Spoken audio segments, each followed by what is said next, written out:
Tolu Smith here. Make sure y'all subscribe to my boy Downtown Deuce ASAP. Come on, man. Destination restoration. Destination restoration.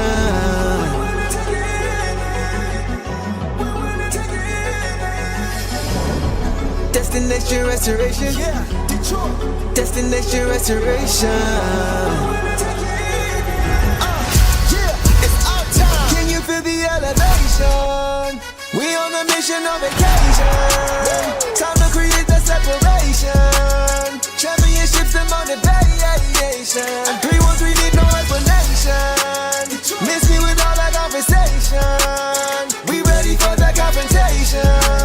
Counting down to our destination. The final destination. Together all the time together. It's us against the world, it don't get no better. We turned it around, that was the beginning. Coming for the crown, you know we winning. Time to put in the work, I'm about to go berserk. Taking our prisoners, it's my time. Yeah, I know that it hurts. Tearing back out the church, you don't wanna see me in my prime. The mission is to ring, we're caught in everything. In the city, supporting the dream. Vision new I never seen, we deserve to be king. It's all or nothing, no in between. The clock is ticking and I hope you're listening. Don't touch me cause I'm sizzling. Physicality is tipping and mentality is menacing. The dog pound body's crippling. Now the clock is ticking and I hope you're listening. Don't touch me cause I'm sizzling. Physicality is tipping and mentality is menacing. The dog pound body's crippling. Feel the elevation. We on a mission on vacation. Time to create the separation. Championships and motivation. 313 need no explanation. Miss me with all that conversation. We ready for the confrontation.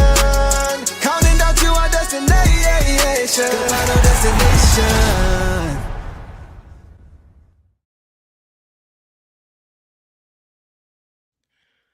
What up, though, everybody? Welcome back to another episode of the Downtown Deuce Show with the boss. Hope you guys are having a decent night tonight after the holiday, after that game. As you guys can see, we are joined by our guy, E. Vinny, a.k.a. is what we call him, E. Vinny, Eric Vincent, beat writer for Clutch Points for the Detroit Pistons. And he is joining us tonight to talk about this game. How y'all feeling? I'll let you go first, boss. I'm disappointed. I'm sad. Again, it started off so well, and then I think it was the worst I've seen them this season since at least the first week. What about you, E? Merry Christmas, y'all. Yes. I'm glad it's holiday season. That's the only thing that's got me, high right now because I'm so puzzled by what we just saw, man. That was really disappointing. But let's peel into it. We definitely gonna get into it, man, for sure. Chat. Glad to have you guys here with us as always. Hope you guys had a great holiday, as E mentioned. Okay. So we're gonna get into this game, and without further ado, you guys already know if your comment, just repost it, caps, super chat. We appreciate you guys for sure. Before we start, boss, you want to get to your quick PSA and we'll keep it going? Oh, yes, guys. We're still doing the 50% of all super chats will go to the Holland Group Foundation for the holidays. Just running through the new year, just keep extending Christmas a little bit. You guys just have come in really big. We've hit over $250 so far to donate, which I think is just huge, and that's just in 7 games. So for sure, we're just gonna keep going and appreciate you guys. And again, let us know if you make a donation outside of the chat so I can include you in the big thank you shout out. But yeah, absolutely. Appreciate all you guys' support, man. It's been great so far. Mm-hmm. All right, so let's get into this game, man. So guys, tonight the Pistons see their 3-game winning streak, 3-game winning streak snapped in a wild loss tonight to the Utah Jazz on the road, 131-129, and they dropped to 24-7 now, 24-7, right, on the regular season, and they dropped to 2-1 on their 5-game road trip. As far as the injury report, we did get some good news. Ron Holland, who missed his last 2 games with a left knee injury, he returned, which was good to see for him, and he did have an impact on this game. Good to see that Ron is healthy. It looked like, it could have been something a little bit serious with the imaging and things like that, but it's glad it wasn't anything with that. So with that, we're going to get to some initial thoughts. And boss, I'm going to let you kind of tee off on what you saw from this game tonight, and then we'll move to E.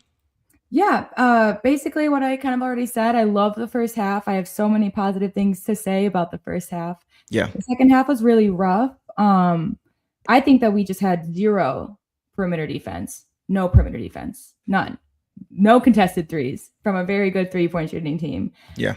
Which was just tough to see. We just looked discombobulated. Really didn't look like ourselves. We were doing well on offense in the first half, which helped make up for it. Mm-hmm. And we just weren't doing good on either side. And I questioned some of the decision making at the end of the game as well. But yeah, I don't know. I'm trying to run some scenarios through my head of why this happened. But this was the game that I chose that we would lose to. I thought we would go 4-1, or 3-2 originally, to the Blazers and the Jazz. So this was kind of the game, and that's what happened. So we'll see. I'm not used to this. I'm not used to this boss, bro. Like usually she's all like super bubbly and positive and smile on her face. I gotta readjust to this new version of boss right here. Even after losses, she's not usually like this. I'll say I know. I'll say nice things, but that was just. I mean, no. Tee off. It was like really the bubbly side trying to come out, but then it's like smacking his head out. Like, nah, we're not happy today. We're not happy today. No, truly. Well, as we get more close into specifics, you'll see both sides, I'm sure. Okay. Yeah, for sure. Okay. For sure. Mm-hmm. E, holla at me, dog. What did you see in this game, bro? Yeah, man. I see shout out everybody that's kind of tapping in on my Twitter right now at I am Eric Vincent. There's a lot of questions right now, a lot of people asking a lot of stuff. And I feel everything that y'all are saying, man. I feel a lot of the frustration because this is a game that Utah, after dominating in the third quarter where they scored a 40-piece, they tried to give every opportunity possible to hand this game back to the Pistons in the fourth. Yeah. And when they had the opportunities to do so, they just blew them repeatedly with bad, missed opportunities on defense, open looks on offense. And it seemed like for whatever reason, like for me, granted, it's a make or miss league. You know, you're not going to make everything you have. And Keontae George and even Kevin Love and Napoleon Dynamite, Lauri Markkanen, and they were just hitting tough shot after tough shot. It happens. Gosh. I gotta hang this specifically on JB Biggerstaff. He must know something that we don't know because I'm really questioning a lot of decisions he made. You cannot watch Keontae George go off the way he did. You leave your two best perimeter defenders off the floor on the bench with Ron Holland, who played really good towards the end of the game, and Asar, who was basically invisible all the second half. I don't know. He must know something we don't know. I really wish I could get y'all some information on the road, but I don't travel on away games. But I'm hoping the other guys do because it's inexcusable to leave Asar on the bench the entire fourth quarter. But hopefully he has an answer because that kind of ruined the game and their opportunity to close this win. Man, I think you made some good points there, bro, for sure. I want to first, before we go any further, get to this super chat from my dog, Dominic, always showing love. Man, like clockwork. We appreciate you, brother, as always, man. Dominic says, during foul trouble, make your free throws, 2 bad turnovers under 2 minutes, not subbing Ron, Stu, or Asar for depth with Cade at the line, and Ivy's mystery minutes. Man, all that to say, Utah's cursed for the Pistons. Get us the hell out of here. Yeah, man. Like, that kind of goes into what I was going to say, man. Great points there from Don for sure, man. I felt like this game, it was one of those games. It was just one of those perfect storm games where everything is going right for them and everything is going wrong for the Pistons. Like, starting with the free throws. They shot 95% from the line, bro. 96% from the free throw line. They shot 25 for 26 from the free throw line. Boston, a good point. They shoot 84%, I think, overall as a team on the year, which is still really, really good for any team. And second in the league at attempts. In attempts, right, exactly. But 96% is insane. Yeah. Meanwhile, the Pistons shot 65%. It was 57 before Cade's made two, or Ron and Cade's made free throws at the end. Yeah. So everything was just one of those games. Like, we were losing challenges except for the one at the end. We didn't get the benefit of the whistle. You had guys nearly making contested shots behind the backboard for the Jazz. Like, that shot almost went in. Like, it was just one of those games. It felt like the Pistons were the hunted tonight. It felt like the Jazz had this game circled on their calendar. They were even playing defense down the stretch in ways that they usually don't. Right? They really wanted this game. And also, like, I was just watching the flow of the game. the Pistons weren't able to get out and run the way they usually do. Yeah. They were taking the ball out of the basket way too much in this game. They did it in spurts where you would see them go on a 2-minute, 3-minute stretch of getting stops and then they quick timeout and then they kind of like they would lose it again. They would kind of lose their focus again. But just overall, it wasn't a consistent game as far as to how they want to play the game from my perspective. What about you guys? I agree. I agree with that. It just, I agree with the free throw shooting point. It was just bad. It was kind of like we were having our worst night. I think Johnny Kane said it was our season low at 57% so far. And then, of course, they were having a great night there. And then, yeah, some of these other mystery things. And the transition, for sure. We got it to our pace a little bit in the first half and then just played to them. Yeah. And then even in the first half, like we were up 68-67. Mm-hmm. But even still, that's not the pace you want, right? Like we were winning the game because of our offense. We shot 58% in the first half. I had 23 assists in the first half. That's good. Mm-hmm. But defensively, you don't want to try to outscore a team like Utah. And even post game of last game, Asar, who didn't play much tonight in the second half, last game, he looked up at the scoreboard and said, man, 127, we gave away too many points. Mm-hmm. We got to do better. And I was hoping to see a better effort tonight consistently. We just didn't see it. Yeah. You just didn't see it. So with that, guys, we'll go to the bottom. Eric, you got something else, bro? Yeah, no, I was just going to say Pistons are the second worst free throw shooting team in the NBA, 29th ranked. I think the only team worse than them is Milwaukee. And it seems like, again, maybe JB knows something that we don't know about the guys.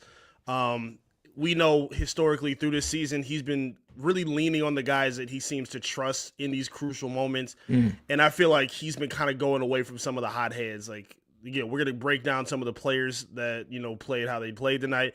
But I feel like this was supposed to be a night where you're supposed to lean on the guys that are playing at their best right now. Right. Some of the guys that were not really, I think, kind of put him in a tough spot.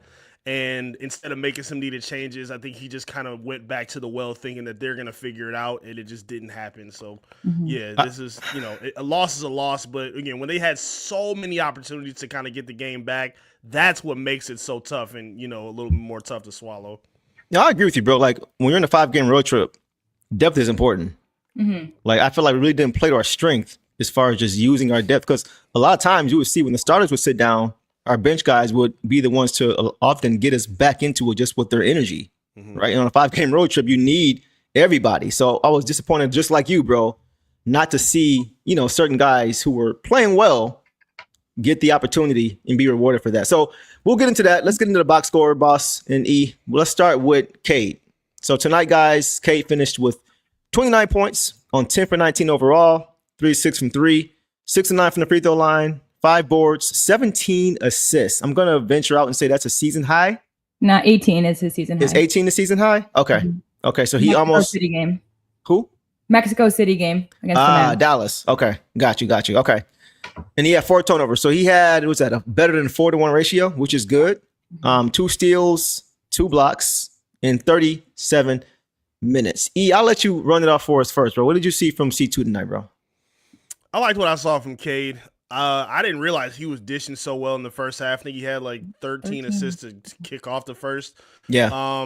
Wasn't super aggressive, but he was efficient with his jumper. Again, I don't know what it is with Cade, where his first 3 always goes in, then after that it kind of just goes up and down.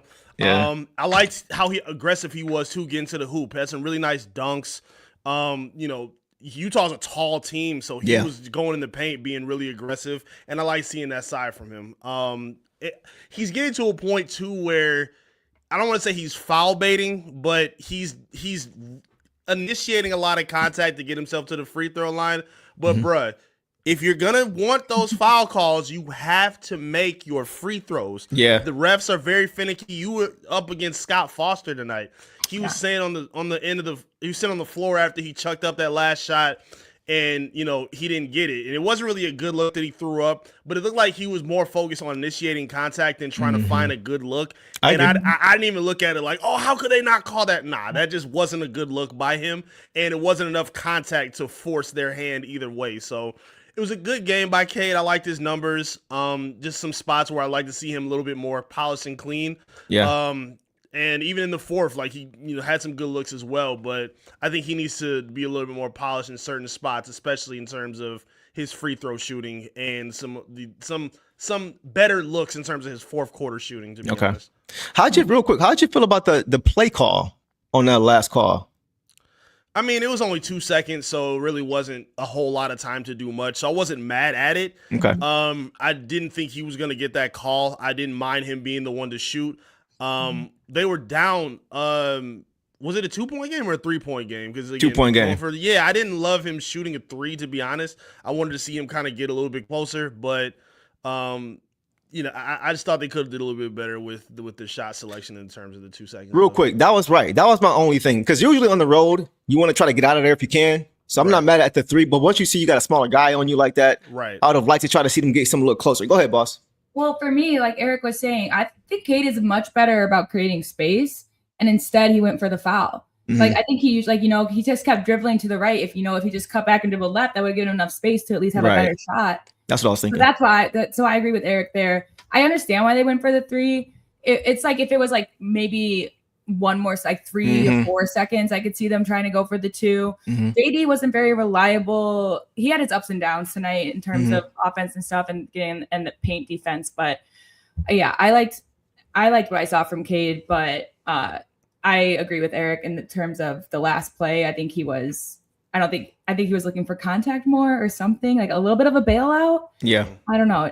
But that's why this vibe of the game just felt so off. And again, he finished with 17 assists, which is amazing, but he started the game with 13 at the half. Yeah. Which then again shows that there was no ball movement, or, either shows no ball movement or we weren't making our shots, that he was on assists. But to me, it just shows no ball movement in that second half. And so, but overall, I mean, Cade did fantastic. He's just started off super well.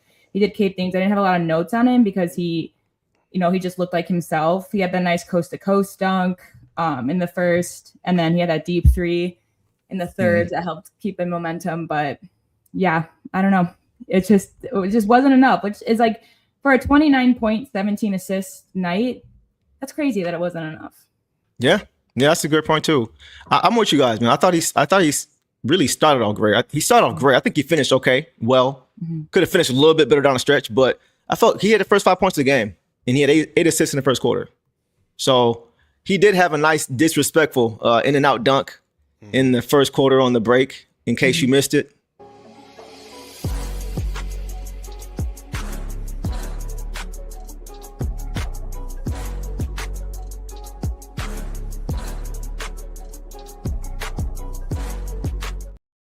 So at the ball.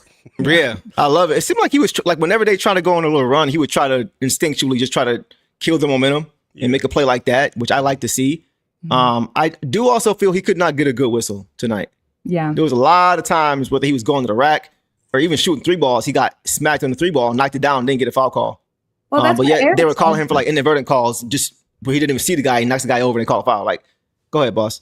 That's what Eric said, but again, like if you're gonna get to the line, you got to make your free throws. He went like 1 for 4 in his first 4 free throws. That's Then if that's not working, then you need to go for the basket, and you can't complain. Yeah, that's true. That's definitely true. Go ahead, B. Or go ahead, E. These are one of the performances. Like, Grant, I don't like watching this guy play, but the Knicks were down, I think 20 or damn near 20 yesterday against the Cavaliers, and Brunson put them on their back and just came back. Those are the kind of performances you want to see from a superstar. You got to leave no doubt. You can't be missing fourth quarter free throws. You can't be having sloppy turnovers. He's had some really ugly like passing turnovers the past couple games that have kind of bothered me. Yeah. So you just want to see him kind of clean some of those kind of possessions up, because especially in a team like on the Pistons where you don't have other star power around you, so they're going to lean on you as much as possible to be the guy. And it was a lot of possessions that he kind of left some plays on the floor, and I think he just needs to get a little bit better and more polished with that. Yeah, I agree for sure too. I think down the stretch he had some bad plays. He took a low percentage fadeaway, and then he had a bad turnover on the pass in the corner to Karis LeVert. Yep. Just uncharacteristic, from him as far as that. But you're right, that has to be cleaned up a little bit, especially down the stretch of games. To his credit, he's been one of the best fourth quarter players, especially the back half of the fourth quarters as far as his clutch scoring and making plays. So I'm not going to go too hard on him for, tonight, but he does have to be better down the stretch of games for sure. And that's pretty much all I have for him, man. Like he tried to put the team on his back, but down the stretch, we just couldn't score. We had like a 3.5 minute stretch, I think, boss, of just not being able to put the ball in the bucket. And that was tough to see too. Tara says, hopefully Asar's okay. He hit his head pretty hard. Where did he hit his head? I didn't see him hit his head. Same. I thought he was in the doghouse tonight, honestly. I thought him and Paul Reed made too many mistakes early, and JB said, never mind. That's kind of how I felt too, because we didn't see any more Paul Reed either, despite the foul trouble. So yeah, keep an eye on that for sure. I would have liked to see more of it, so we'll get to him. But let's go to Duncan Robinson, guys. Tonight, Duncan Robinson had 14 points on 5 for 10 overall, 4 of 8 from 3, 4 boards, 1 assist, 1 block in 26 minutes. So I'll start with you, boss. What did you see from Duncan tonight? I thought Duncan had a good game overall. That's a good stat line. 5 of 10, 4 of 8. Like, that's pretty decent. Did you see at the end he was asking coach if he wanted him to sub in? I didn't. Yeah. So at the end, the last at the free throw, I think there was like a minute left. He was asking coach if he wanted him to sub in. And, okay. So that's when I was like, I would rather have seen Stu for defense than Asar, because Stu might have gotten that stop on Keontae. We don't know. But anyways, so he was eager and ready to be out there. I thought he took some clutch moments. He had some good defensive plays as well. He had the 1 block. And I think he had a block, and then the guy, I forgot who was on, but rebounded it and scored it again. He just didn't have any help to help the second time. Yeah. I think overall, this is a decent dunking game. What about you, E? I think it was the second or third quarter we started heating up. He's been getting a lot more aggressive with shooting through contested defense, which I really like from him. And he's been moving really well without the basketball, which I really like. Again, there was some zone that was thrown by the Jazz against him, and I think he did a really good job of kind of answering that call. I wanted to see him play a little bit more in the fourth quarter. I think the guy who subbed him out, who we're going to leave nameless for now, I think it was kind of a mistake. I don't know. I think he was just giving him a little bit more. I think Duncan is doing a good job of picking his spots, finding areas where the Pistons need them. And he bothers me a little bit sometimes. Like, that floater that he tries to put up is not really consistent yet. The game before, I think he tried a left-handed layup, and I kind of held my breath. I'm like, oh, that's why I saw that too. Yeah.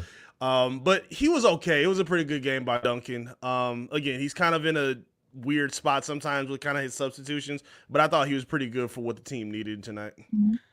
I thought he was pretty good, man. I really did. Like, on both sides. Like, he actually hit his first 3 threes in the first quarter. Like, he didn't miss in the first quarter. And so it seemed like it was going to be one of those kind of nights for him where he just had it going.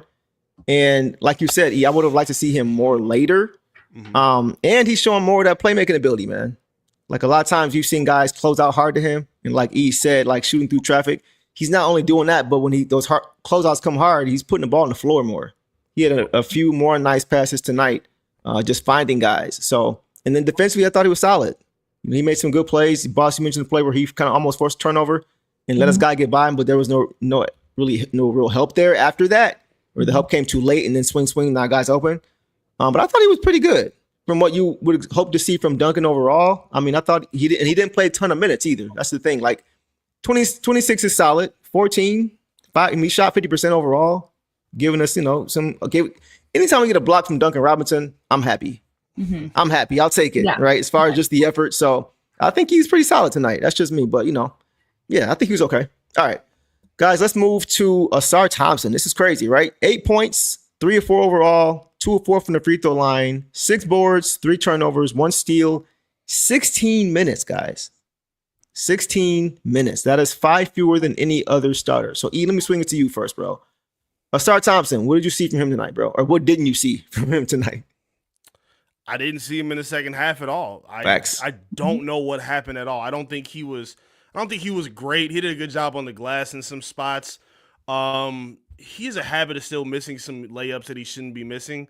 But I like how he's been a little bit more aggressive with finding and initiating his shots. I said it on my stream, like, even if you're not making the shots, bro, you're way too athletic to be driving in the paint and not do anything with it. So at the very least, go get some contact and try to knock down some free throws. So I do like that he's been more aggressive in that aspect. I need some answers out of JB, man. This is just it's a lot of puzzling things that happened tonight that I don't really like. I can't give a fair assessment on what we saw from Asar because he should have been playing in this game. Even if he did, like it didn't look. He wasn't wrapped up. He wasn't in the locker room. He was just sitting on the side. He's not on the minute restriction. I'm just confused by why we didn't see him. Like, you cannot have Keontae George go as hot as he did in the fourth quarter, and your best perimeter defender, one of the best in the entire NBA, doesn't sniff the court while he's on a heater. In the third or fourth quarter, they scored 44 points as a team in the fourth, and you just letting Asar rest. Like, that is just odd to me. So I want to give him a bit of an incomplete, to be honest with you, because I just think he left a lot on the table, and I don't really blame him. I kind of put it on JB. Hopefully he has some answers for it, but I'm just really confused by the handling of Asar's minutes tonight, to be honest. Yeah, I'm with you, bro. We didn't see him enough. Man. 16 minutes for your best perimeter defender is just not enough. So unless something is going on that we don't know about, that can kind of explain that, I'm kind of confused as well. I thought he did a lot of good things, man. He was a great cutter tonight. He had some nice finishes. He did miss a few, to Eric's point. But he also, guys, had, once again, some careless turnovers. And they the ones that I saw, all of them came off him trying to create off the dribble. And that is not Asar Thompson's game. That is just not his game. Him trying to put the ball on the floor and then swing through, that's too many times he's losing the ball or getting it taken away from him when he tries to do that. He's, like I always say, he's best when he's catching and finishing, not catching and creating. That is not what you want to see him doing. But he got put in those situations. I don't want to see him go one-on-one. I do not want to see one-on-one basketball from Asar. But once again, bro, I don't think that warranted him not playing at all in the fourth quarter, bro. I'm very confused. I really want to hear what happened, if anything, with that. If we don't hear anything about that, I'm going to be really even more confused, bro. So y'all know E is the person to go to. He's probably going to be the one that has access to eventually be able to ask a question if he gets the opportunity. So, but for now, we'll just kind of leave it incomplete, like Eric was saying, because it's just not enough information. But I do think, had he played more, this could have been a different outcome, for sure, just from the defensive side of the ball. So we'll leave it there with Asar, and we'll go, guys. Well, you forgot about me, but I basically... My bad. But I really had nothing else to say other than I'm confused by it. The turnovers were bad. Those were really the only notes I had on him. Yeah. They were really bad, but they were early. And so if you get... And again, guys, and we're going to get to him, but I just hate seeing his name in every other comment. But LeVert actually had our highest plus minus, and I thought he did really good except for late turnovers. So... And we'll all get to him, but let's just, every time we lose, the first one to blame is LeVert, and I'm not. So you can't get baited. You got to see it, keep it moving. I'm like waiting to put up a comment about what's going on with this conversation, and it's all just LeVert. It's like, hey guys, let's drop ignore the chat and ignore the chat then. Okay. Ignore the chat then. You don't want me to put up comments? Fine, but no, you can put up the ones that work. But ignore the negativity. That's what I'm trying to do. But anyways, you're not succeeding. No, I'm not, because there's none. Yes, the plus minus doesn't necessarily matter, but we do call it out every now and then. So, but anyways, Asar, the 6 rebounds and 8 points, and he had our high. What did I tell you? We had like 5 free throws in the first half, and he had our highest percentage at 50%.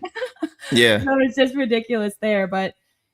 Same thing. I'm kind of interested because he had 2 personal fouls. It wasn't foul trouble. So I don't know, because I could see why Paul Reed might not get a second chance, even though but like when you start off, anyone can start off kind of bad early and make up for it. So it's just interesting.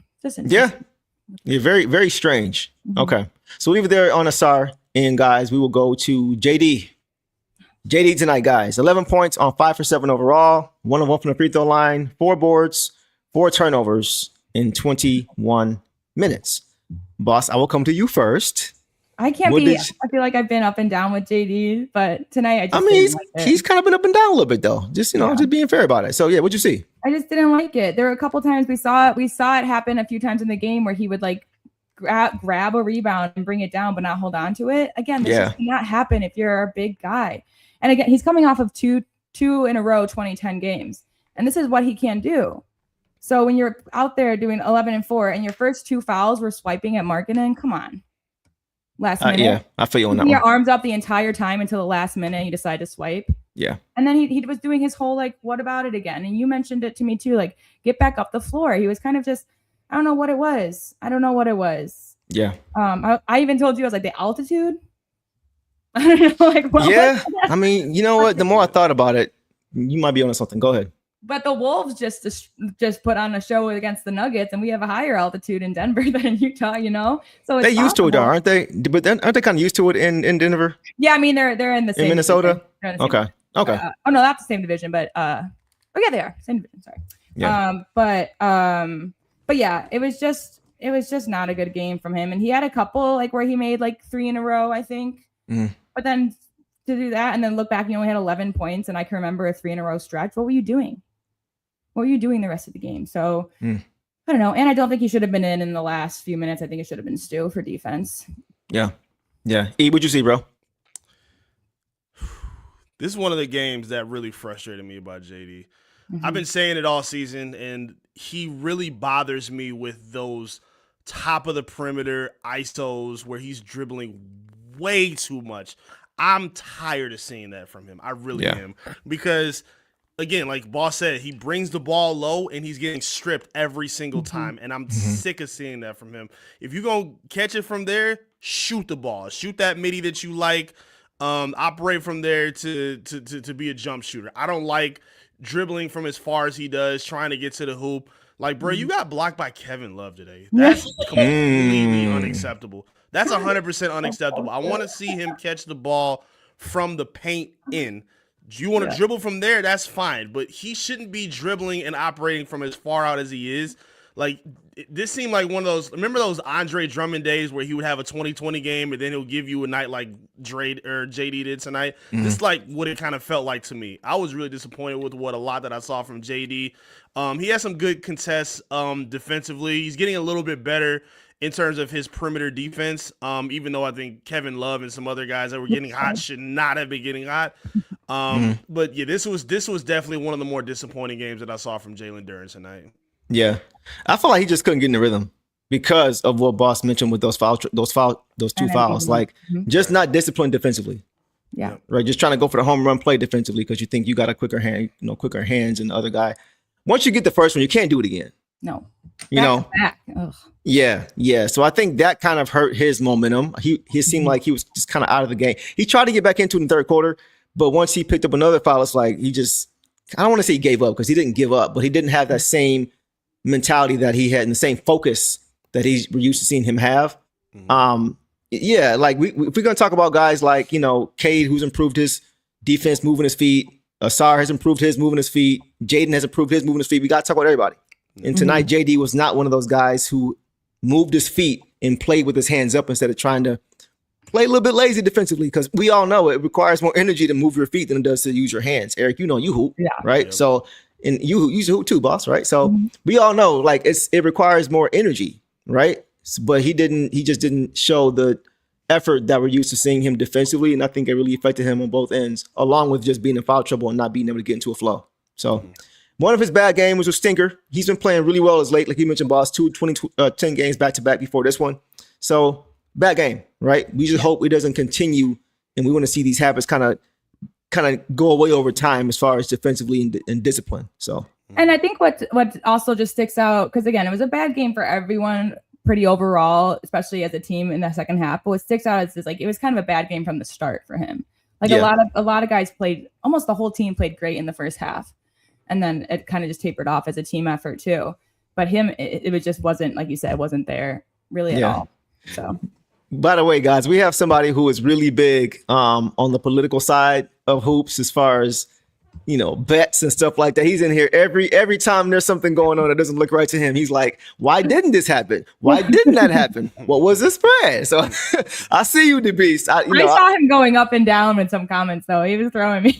Like, yeah. He's the one. He's the one of our community who always has his eye on that. So I got to make sure I acknowledge him. Because, I do think sometimes, you never know what's going on, right? But I got to make sure I shout him out because he always shows love for sure. Got to have 10 foils. One 10 you know what I'm saying? in the comments. It's all right? Always. So we see you, bro. All right, man, let's go ahead and go to our last guy in the starting lineup, Tobias Harris, guys. Tonight, Tobias Harris, Uncle T, gave us 16 points on 6 for 13 overall, 1 of 5 from 3 from the free throw line, 7 boards, 4 assists, 1 steal, in 27 minutes. E, I'll come to you first, bro. What'd you see from Uncle T? I like Tobias tonight. I think this is one of his. I think he was probably the second or third best player tonight for the Pistons. Really wanted to see him hit that final three that he took in the fourth, but I think he played an overall pretty good game. Yep. Had a really nice finish with Cade on a transition left-handed layup. I think in the third or second quarter, I believe. He did some good things. He was in a tough spot with JD being in foul trouble. So he had to, deal with the size of Utah. Again, they had a lot of big dudes in their front court, and they made a point to kind of hunt him out in the post. And he struggled a bit in the third quarter, but I think he did a good job of making them defend him on the offensive end. So I did like that from Tobias. Again, not a huge game from him, but I think he did a good job of kind of responding when the team needed him most. Again, he's going to give you some kind of, up and down games or whatnot, but I think this is a really good complimentary game that we saw from Tobias tonight. Yeah. That's where I'm at, bro. I feel like he was solid. I really feel like he was solid. He did what we expect to see from Tobias Harris. As far as just being solid on both ends of the court. He was pretty efficient. That's what you want to see from him. 6 for 13, you'll take that. He couldn't get the three ball really rolling. And one of the big ones he missed is what Eric just mentioned, that late one. I think that would have put us up one or at least tied the game. Yeah. But we just could not seem to tie the score. Anyone. We just kept chipping away. But once it got tight, we went through that 3-minute stretch of not being able to put the ball in a hoop and just exchanging misses with them. And that was tough. So, yeah, I don't really have anything bad to say about him. I thought he was solid. He did enough for us to win this game. Yeah. It's just we didn't get enough contributions elsewhere. So we'll leave it there on Uncle T, guys, and we will forgot about me again. That's twice, man. Wow, Damn, what you doing? My bad, bro. You know what it is, man. This loss. Listen, I'll just catch you when I'm back. This loss got me messed up. I'm still trying to figure out what happened. Now the beast is in my head, so now I'm trying to think about what he's saying too. So I'm just coming to you every time, ladies first. That's what we're gonna do from now on. Boss. Go ahead, boss. Okay. I mean, I agree with Eric. I think he had a solid game. He's just been really reliable and consistent for us. He gets reliable offense again early. I feel bad now. It's okay. I'm just sitting here listening to you. I was like, I wonder when the transition's coming. I'm tripping. right. I'm tripping. My bad, Joe. My bad. But yeah, we seem to run early offensive plays for him to get started. He makes some of our first points usually.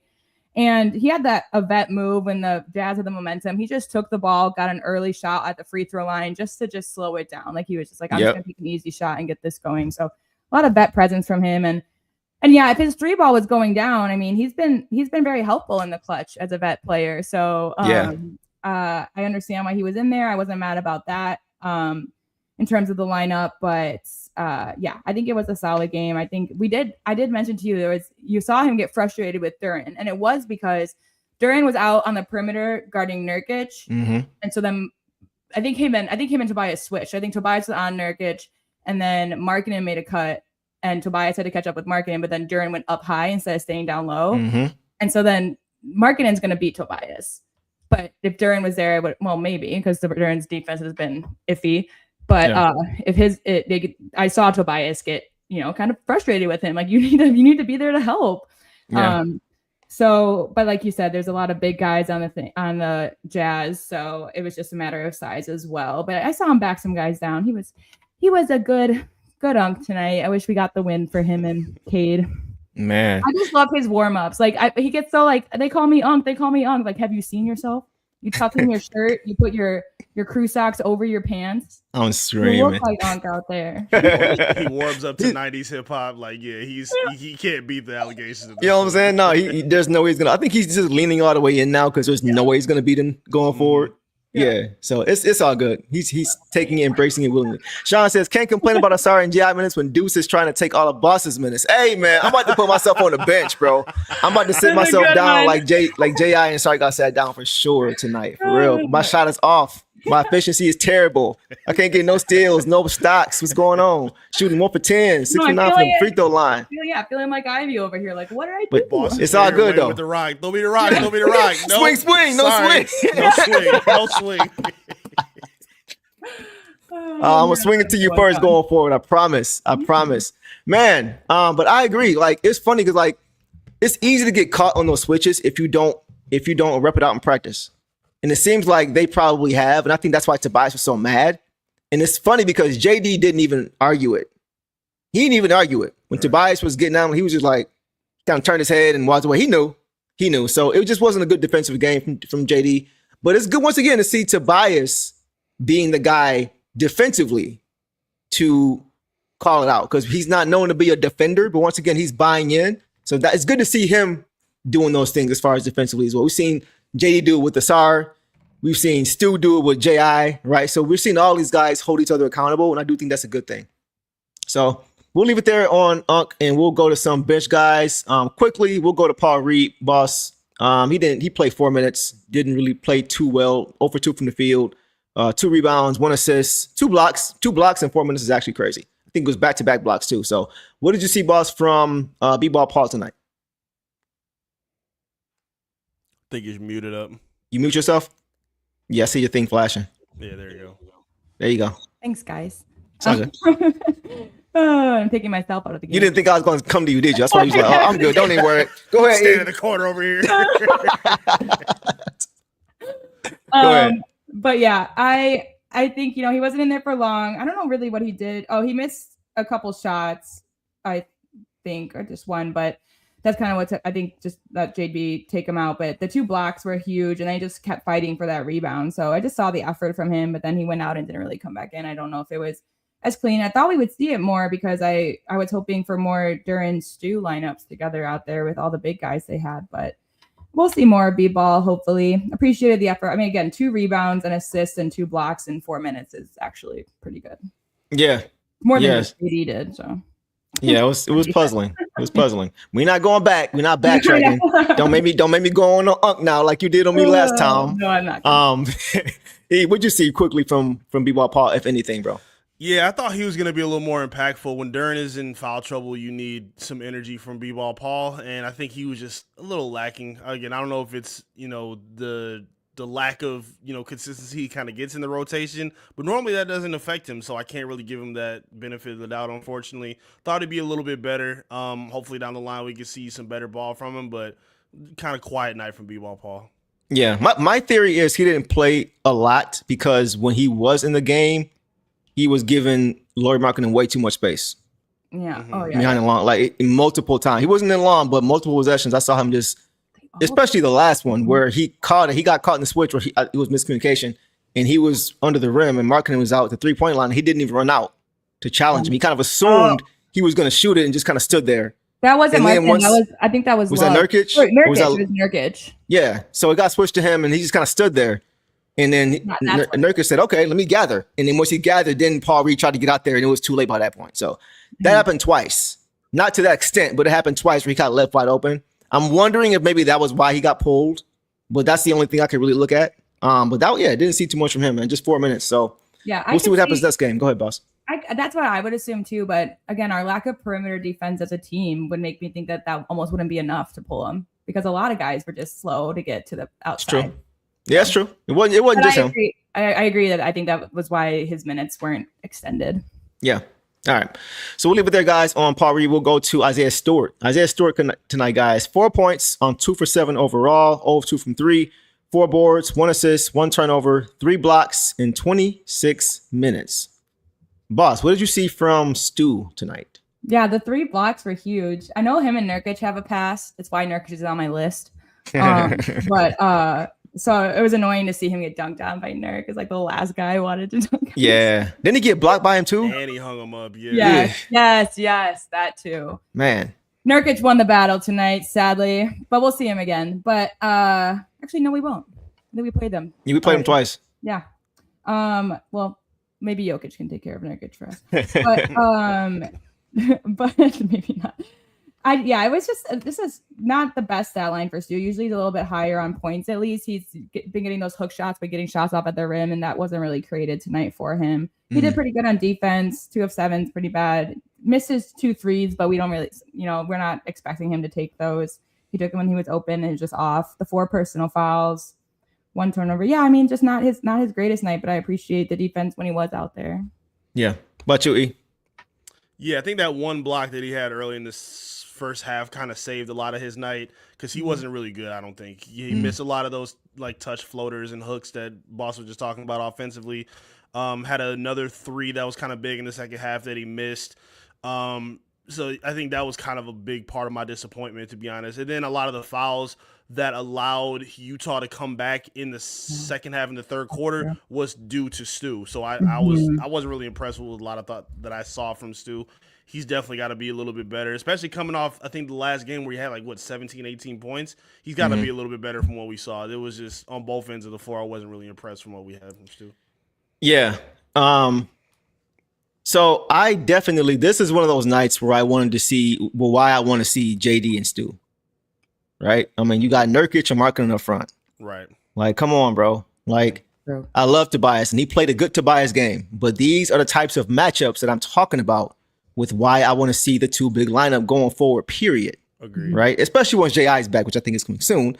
But this is why I think we need to see bigger lineups. It's because it's hard to guard when they have all that size in there. Nurkic is 7 feet, and Markkanen is 6'11". So it's to have JD, who's shorter than both of those guys, as your center, and then not having another big who's 6'9" or taller, it's going to be tough. It's going to be tough sledding. So that was one of the reasons why I wanted to see that lineup. And I also think that's part of why Stu wasn't as good as he should have been defensively, and JD wasn't as good. I think that's why JD was in foul trouble. It's not having another big with him, like I mentioned before, to kind of help him.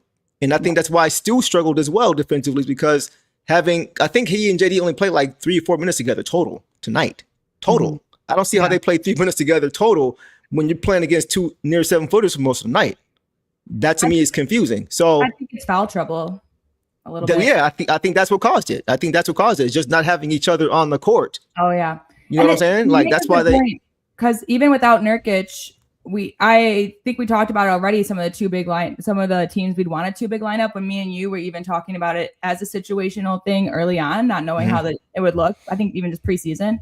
But if it wasn't Nurkic, it would have been Kessler and Markkanen. It's still big guys, and so it's just tough when you don't That's why I want to see it, man. We gotta go bigger, bro. We have to go bigger. That's why I thought Reed was in pretty early, because I thought that they would use him and then bring in JD with Stu, and that's just not how it played out. And I don't know if it's because of the way Reed was kind of slacking on defense, like you mentioned, or if that wasn't the plan all along. But that's what I was sensing from it. Yeah, and then once again, we didn't see enough help to help Stu. We would see Stu come over to help, but we would not see helping the helper. They would just get putback after putback, and you see Stu get demoralized and put his hands up where you at? Yeah. I think those kind of things bother him, guys. I think when he doesn't have that help, when he's showing help, it kind of messes with him. And I saw again tonight, I've seen it all season, right? But again tonight, you see him, if you see a putback dunk, just look at Stu. You'll be to see his whole countenance just drop. Come on, bro. We worked on it. We talked about this. But once again, I think if you got JD in there with him, that doesn't happen. I think if you got Stu in there with JD, the foul trouble isn't there. So I'm hoping at some point soon we've been talking about it for a while, guys. At some point, I hope we do see that switch. It may be running concurrent with Jaden starting. Who knows? Just for the offensive production we talked about with the bias, all that. But I hope eventually we see both of those guys in the starting lineup, just to have a more well-rounded lineup on both sides of the basketball going forward. But overall, Stu didn't play. That's not the only reason he didn't play well. I do think this is one of his, not so good games in the season that we're accustomed to seeing him play. So a lot of things went into it, but yeah, it wasn't a good game from Stu. But we'll leave it there as far as to why we think so. So, all right, guys, let's go ahead and move it along to Ron Holland, Dog Pound Jr., guys. He had 11 points on 4 of 6 overall, 3 of 4 from the free throw line, 6 boards, 3 assists in 19 minutes. Boss, what did you see from LaRon tonight? I loved what I saw from Ron, especially since we missed him the past few games. I think he played the Ron way. He played with effort. He was, getting up and down the court, just super fast. Let me see if I have any specific notes on him. Yeah, he hit his first bucket at the rim, then secured the defensive rebound the next possession. Yep. And then he had a block under the rim. I don't know who it was. I forgot who it was, but he blocked him. And then in the third, he lost the ball. That was that crazy shot where he lost the ball in the air and it still went in anyways. Yeah, that was crazy. That one just made me, smile, because that was before we gave them the lead. So I was just oh, so silly. These silly guys. But then, it just kind of goes to show up some of the lack of just the basics that we were just missing tonight. Some of the off things, that not in sync stuff. But I liked what I saw from Ron, and I'm excited. Oh, and in the fourth, he had that really nice bounce pass to that Stu slam. He just timed it perfectly and to get it to Stu right where he needed it. Yeah. So I appreciated that from Ron, and I'm excited to see him against the LA teams, honestly. Yeah. Yeah, it should be fun. Even, what'd you see from Ron? Yeah, you could tell how much Ron was missed. Exactly. For the Pistons. Even when they, were winning, you just see and you could tell in the spots where they needed him. Like when they were reeling and Utah was, pushing forward. When you throw Ron in there to play a little bit of defense, to get a little grimy, you see how much of a connector he can be in transition.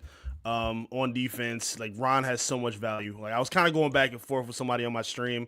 Somebody's telling me that they think he can be a 20-point a night scorer. I don't know if he's ever going to be that, and I don't think that the Pistons really need him to be that. Like 16, 17 his peak, maybe? Maybe, yeah. He got to run out a few more areas of his game in terms of his creation. But for right now, he's doing exactly what they need him to do. I think he's still one of their better defenders. I think he did a good job tonight. I really wanted to see him more in the fourth quarter. We'll wait for who we're going to talk about later. But I think he did a good job for what was needed. Again, I liked the way he was filling up the stat sheet. Good job scoring. Again, he just does a good job of knowing. It seems like whenever you see the areas that they're missing, he always is the one that kind of is filling in the holes to pick up the Pistons where they need him most. So I liked what I saw from Ron. I think he gave him good energy tonight, like he usually does. You hit it. Well, let me get to this first. Spiral Triggered says, Ron was good tonight. I wish he closed and defended on the ball at the end if we didn't waste a timeout on the challenge. Man, that's a good point too. Good point too. Yeah, it was. Oh, the one on Dennis where the Yeah. Okay. Yeah, that was a close one. I didn't know how that was going to turn out. Bang play. And Greg Kelser even said something about it. Everyone has their philosophies. I'm just not unless it's a close, super close, like last 2 minutes or crazy momentum shit. Out of bounds challenges shouldn't be your challenge. Challenge fouls, challenge stuff like that. Don't challenge out of bounds because then, it's just kind of not worth it because you could have just made a steal on the inbound and then it would have been fine. Yeah, it just seems like we kind of got burned where we've used it too early and needed it late. It's happened a lot. Seemed like the past couple weeks. Recently he was doing good. He was doing good at not challenging as much. Yeah, so it is what it is. But yeah, you hit it for me, bro. He was missed. He was missed, man. Like you see just his imprint on the game. He leaves his footprint on the game for sure. I love his ability to be able to board and push. To rebound, I know, your camera does not like you tonight, boss, for sure. I don't know what you're doing. Right now. It's giving you some around the horn treatment. Like you get muted, you blurred out, like all kind of stuff. No one wants me here is basically what man, no. We want you here. We all want you here. Don't worry about it. We'll figure it out. But yeah, his ability to board and push, just rebound the basketball and go. I love how he does that because he's another guy who can help us get out in transition. He's an underrated passer too. You mentioned, boss, the pass that he made to Stu. He made a few passes like that where he just caught it and got rid of it quick. Just made the right quick pass where he would take a step, get downhill, and find K for open three. Like just quick movements, quick decisions. I love how it doesn't stick with him. The ball does not stick with Ron Holland, man. He's not thinking. He knows where it's supposed to go. He's just reading and reacting. Yep. I love that about him. He just is a mover of the basketball, and he encourages player and ball movement. And as far as player movement, the way he's cutting to the rim now, you mentioned the boss where he kind of lost the ball, but it still went in. Yeah. He's looking like a star. At first, I was like, is that a star? Oh, that's Ron. Oh, he's cutting really, really well and moving very, very well without the basketball, man. So I just like how he plays. He really encourages how we want to play as far as getting out, but also in the half court, just continuous movement, moving the ball, moving himself. So I thought he played really, really good. Was really happy to see him back on the court, man. So yeah, nothing bad to say about Ron tonight at all. Agreed. Yeah. All right, we'll leave it there, guys. Okay, now let's go to Karis LeVert. I see you guys, like boss hasn't put up a lot of comments, so I'm assuming a lot of them are about Karis, and that's why. So we're going to get to Karis so we can get to some more comments after this, so boss won't stop ignoring all the Karis comments. So let's go to Karis LeVert, shall we? I'm not going to bring up Karis while we're talking about a star, okay? But let's go to Karis LeVert, shall we? I know you guys, everyone's going to be mad about the end of game possessions, and I understand it wasn't his call. It was JB's call to put him in. He started the game super well. He really did. Like, hold on. Let me get a stat line. Let me get the stat line first. She's taking off quick. Let me get a stat line. You said, boss, go ahead. No, I said let's get to the stat. I said let's get to Karis LeVert. See, look at her. See, she's getting on me. See, let me get it out first, please. Thank you. All right. Karis LeVert, guys, had 11 points on 4-6 overall, 3-5 from 3, 1 board, 4 assists, 3 turnovers, 1 steal, and 1 block in 20 minutes. So what did you see from him tonight, boss? So I think the worst thing on the stat line was the 3 turnovers, and they came at awful times. That's that one in the back was really bad. It was a bad turnover. But otherwise, like, he's at 11 points, 1 rebound, which usually I feel like he gets 2 or 3, 4 assists, but canceled out by the 3 turnovers. A steal, a block, 4 of 6 isn't bad shooting. 3 of 5 is great from 3. But basically, he was 3 for 3 to start the game in his shooting. And then he had that big triple to help the momentum switch in the third.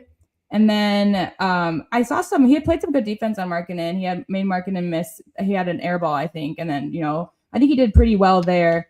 I would have liked to see, instead of LeVert, something like an Ivy on the court in the final moments. I think the LeVert's defense was good, but not good enough to keep him out there during those moments where we really just needed offense, because and not that he went cold, because again, he was 4 from 6, but he wasn't really getting any shots off later. And again, he started the game 3 for 3 and then ended the game 1 for 3. So not terrible there, but I think he was just out there because coach put him out there. And but it's not, I don't think it's all on the turnover was bad, but I wouldn't say it's all on him in the final minutes, because we also went scoreless for 4 minutes and there were a couple of questionable baskets by other guys during that time that don't include him. So I understand why people, that last turnover was really just gut wrenching. It was bad, but Cade had a worse one earlier, just different timing. It would have been worse if the timing was as critical, but otherwise I wasn't mad at LeVert's game. More just so questioning why he was in especially I think after that turnover, because we had about a minute left. Yeah. You can put someone else in. So that's my thing. But that was more on JB than him. Yeah. Holla at me, bro. What'd you say? By the way, guys, E sent me a audio message right after the game, which is what encouraged me to ask him to come on. I ain't gonna repeat it, but he was not happy. So I'm sure he's gonna share some of that with you guys now. Go ahead, bro. What you got to say? Yeah, man. Karras is walking a very fine line with me. He's a veteran, so he's obviously going to be really important. We saw how important guys like THJR and Beasley and Tobias were last year. So you see and need your vets to kind of help stabilize with a young group. But he's getting on my nerves right now. I'm with the people. I'm really bothered by how much JB has leaned on him over these past several games. And he's just been more underwhelming than he has been productive, in my opinion. Like, that turnover he had was brutal, but it wouldn't have been as bad if he hasn't had like 3 or 4 other ones through this West Coast road trip that have been just as crucial. Good point. Utah was on a stretch where they weren't able to make a field goal for, I think, 3-4 minutes, something like that. Yep. And his turnover gifted them that ability to even get the score back. So he has been really kind of just underwhelming for me. I don't think his self-creation has not really been that good this season. Like, it just seems like really stagnant and robotic and awkward now. Like, he'll gather, and then like that last step he takes so long to get there, and then he's missing a lot of the shots now. Like, the first half where he was hitting his shots, they were catch and shoot looks, if I'm not mistaken. A lot of his like prowess early in his career was being a really good just self-creator. He doesn't have a lot of that anymore. Like, I just don't see the polished, poise that we're used to seeing from a guy like Caris LeVert. And I'd really, knowing that we saw guys like Ivy play some of their best basketball, Ron giving them really good energy. I'm really been underwhelmed from what I've seen from Caris, because again, when you lean on your vets, they're supposed to be the ones that help take you home. He's supposed to be one of the biggest names that take pressure off of Cade Cunningham offensively, and I don't think he's really doing that, man. I've been really disappointed with what I've seen from Caris, and I'm not going to bite my tongue on that anymore. I think a lot of people have been patient with that. I think the fans have every right to be as frustrated as they have been, because he is not living up to the bill for what the Pistons have needed him to do, unfortunately. I think that's very fair, bro. I think that's very fair. To me, I say it a lot, but it felt like a tale of two halves again. Yeah. The first half, he was really good. Like you mentioned, it was a lot of catch and shoot stuff or catch and finish stuff, because he was moving well without the basketball as well. Yep. He was cutting. Kate was finding him under the rim for easy layups and stuff like that. As an initiator, bro, I think I'm with you.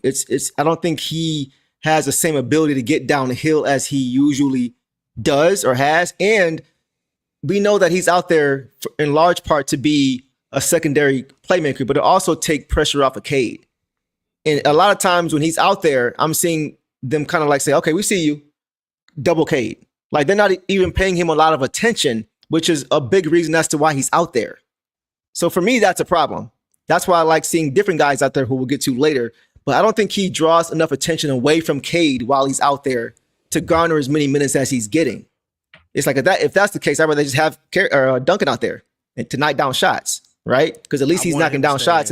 Right. So that was the biggest thing for me. I thought defensively he was solid, but the turnovers late, the decision making late as a veteran, you can't have that. No, can't have that. So that, along with not giving Cade enough room and drawing enough attention away from Cade, is why I'm like, I don't see why he's playing so much. So that was the thing for me. I think you guys made some great points as well, though. So yeah, and I have to agree after hearing your explanations just about how he is supposed to be a vet presence out there to help these young guys. Because then I also was thinking, like, what would it be? Because some of these guys JB should have put in a different lineup. Like, what if JB did put in the momentum builders like a Danis and a Ron and them, and they were flailing out there? Then would we be like, why didn't you put out your vets? So it's kind of like, it's kind of a hit or miss thing, but I definitely agree with that. In the moment that we brought him here for what we need him, and that's when we really need him to show up. Like, yeah, right. He went for three for three to start the game, and that's awesome. But then we need you to keep that in the crucial moment. So I think that's a really valid point, because that just seems to be why he's in, and his defense is solid, but then he needs to be able to help us on offense. Right. Yeah. Right. How many minutes did he play tonight? He played 20. So yeah. Go ahead, E. And see, for me, when I was watching Duncan tonight, even when Duncan isn't making some of his shots, I appreciate how decisive Duncan is with some of the looks that he's getting. Like, sometimes the floaters aren't going in, sometimes the jumpers don't go in, but they're quality looks for him, whether they go in or not. I feel like when I feel like when Karras is dribbling and trying to create something, they're not decisive enough, and he's holding the ball a little bit too long, and it's not creating the looks that you want from other people, especially when he was billed to start the season as, hey, he can also be a point guard as well. And I don't really think he's been that great at that, along with this lack of consistency in terms of his self-creation as well. Yeah. I don't know. He's been leaving a lot to be desired, to be honest with me, as the veteran that this team is needed. So I don't know. I'm not happy with what I've seen from Karras lately. Yeah, I think the last thing for me, out of all the guys, it seems like when I watch him play, there is no true definition as to who he is and what he does for this team. Right. Like, what is your job? What have you been doing consistently game to game to game? That's what go ahead, boss. I agree with that. Just in terms of, he either gives us a great offensive game or a great, like, he's either shooting great or he's playmaking great or he's defending great, but it's never like consistently across. Yeah. He's not making his crucial shots while he's also being a great defender, So yeah, I agree with that. Especially late in the game. Yeah. And I just wanted to say this is kind of sums it up for me as well. Because it's kind of how I feel. As I actually like Karras. I just hate the way JB relies on him so much for some reason. So again, it's like the reliability, like Eric was saying, like, this is when you need to be showing up and not. So. Yeah. And I want to go ahead, bro. Go ahead. I was gonna say, just especially in the fourth, that's really where my biggest frustration has been. He's had some pretty good first, second, and thirds, but in the most important spots, when they're trailing and when they're losing, he's supposed to help out, and I just don't think he's really been that good, to be honest. Valid. That's a great point, bro. Valid, That's a big reason why you have vets on the floor late in games, is they're gonna make good decisions. So I'm with you there. And Michael says he had 4 assists. True, he had 3 turnovers though. It's not. You see what I'm saying? Like, that's good, but that's not a good ratio, especially when you make them. Go ahead. Sorry, I was just looking at the assists because Cade had 17, and then the next most were 4, and 3 different players had them: Tobias, Ivy, and LeVert. Okay. And Tobias had no turnovers, Ivy had 1, and Karras had 3. So right. So it's basically like 4, 3, 1. Right. Correct. It's not a good. Y'all know I always talk that assist turnover ratio. Y'all know y'all probably sick of me saying that, but it's important, right? I mean, I'd rather you have 0 and 0 than have 4 and 3. You know what I'm saying? So, so I think we'll leave it there. I think you made a good point too, boss, as far as just the reliance on him. We're not saying he's not a good player or anything like that. It's just, I think he's being asked to do too much, especially late game situations. So we'll leave it there, guys. Anything else in that, boss? Nope. Just hoping, I always say, that he bounces back next game. I think he will, but now I'm just curious, Eric brought up a good point. Now I just want to see what he does to improve himself in clutch situations and when we really need him. Yeah. Okay. We'll leave it there, guys. Let's go to Javonte Green. Javonte Green, guys, tonight had 8 points on 3-6 overall, 2 of 4 from 3, 2 rebounds, 1 assist, no turnovers, 3 steals in 20 minutes. Boss, take off on Savage. Whoa. Yeah, Devontae, Mr. What You Need, the 3 steals, the 1 assist. I think he did great on defense. He had 3 fouls, which is high for him, but he had 2 early, which is unusual for him. Yeah. He had that one. Didn't he foul someone on a 3-point shot too? Yes, he did. I hated that call. There were a few of those tonight, by the way. Yeah, Danis, Devontae, someone else too. And so obviously that gets frustrating, but I bet that he's just more frustrated in himself too. And he's definitely a guy who, he can create his own stuff and he helps create momentum, but when they're in the flow of things, they really build. And when he was in, we just couldn't really get into a flow either way because we relied on him more in the second half, I feel. Because I originally they had Paul Reed and Danis come in before even Javonte came in. But he and then he hit those late threes. He wasn't really hitting any, but he hit those 2 in a row that were really 2 big ones. Yeah, really big. And those were more. That was him and Danis kind of switching off threes. Yes, and that was just it. Unfortunately, we just handed them foul shooting because that was when we were in the bonus 8 minutes in the third. We just handed them free throws and threes to get back. But those threes at least helped the lead stay manageable. Exactly. What else we're talking about. Like it didn't really cut it for us, but it helped us stay manageable. It really could have gotten away if we didn't score those. Yeah. But yeah, he did good things. I would say like kind of how we talked about Ron Holland Sr. talking about how Ron would be frustrated with the game. I would say Javonte would be frustrated with his play today. And I don't think it's because he necessarily played bad, but I think he just thinks he knows that he can do better. Yeah. Go ahead, E. I think Javonte kind of played really good today. I liked a lot of the effort that we saw. I think he should have had 4 steals. I hated that last call that they had where he ripped Napoleon Dynamite, and he had an open layup going down on the other end, and they took it away from him. I think that was on Merrick, actually. Oh, is that who it was on? Okay. Because I just clear steal. so much. Yeah, I always see him. They like when the replay, it was easy to see that was not and the ref was out on top of the play, bro. I don't understand. Go ahead. I'm sorry. Go ahead. I was just saying, like Kelser said, it was just enough. It was like just enough to call the foul. He had a couple like that too. Even the one where he contested the 3, it was kind of a ticky tack. Like that third quarter drove me crazy. I just came back on the stream and said, you know what, refs, I appreciate that y'all have made this a watchable game by not calling too many fouls. And Scott Foster said, oh yeah, Eric, watch this. Oh my They just kind of ruined the whole third quarter for me with a lot of the calls that they was making. But I don't know. I honestly didn't mind how Javonte played. I thought those 3s that he hit were huge. He had another layup in transition. That was a big spot for him as well. I thought he did a really good job of giving the Pistons energy when they needed it. Again, he's not really a guy that they don't draw plays up for him, but I think he's done a good job of picking his spots and creating opportunities for himself. I love what he said to start the season of wanting to find a home, and I feel like this has been a lot of the production that a team like the Pistons have needed from a player like him. And I kind of like the way that he battled out tonight. I think he played some pretty good defense. Again, the fouls could have gone either way that they called on him, so I'm not really going to kill him for that. But I think he did a good job from when the Pistons needed him the most.